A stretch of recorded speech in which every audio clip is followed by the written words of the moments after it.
મસાલાની season ચાલુ થઈ ગઈ છે તો આપણે લાલ મરચું કઈ રીતે સ્ટોર કરવું અને આખું વરસ લાલ અને ફ્રેશ રહે એ માટે કઈ રીતે સ્ટોર કરવું એની રીત. તો આ રીતે પહેલાં આપણે મરચાંને એકદમ સરસ રીતે ચાળી લેવાનું છે અને જે ચારણ નીકળે એ કાઢી લેવાનું છે ને એની અંદર આપણે ટાટાનું સોલ્ટ એડ કરવાનું છે.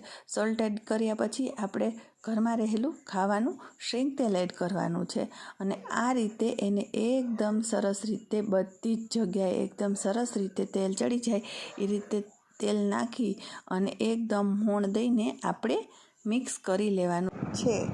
કોઈ પણ ચટણીમાં ગાંઠા ના રહે એ પણ ચેક કરી લેવાનું છે.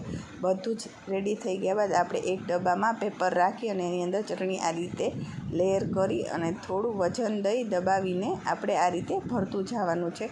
ડબ્બો પૂરો ભરી દેવાનો છે. આ રીતે જ વજન દઈને ભરવાનો છે જેથી સરસ રીતે ચટણી આખું વરસ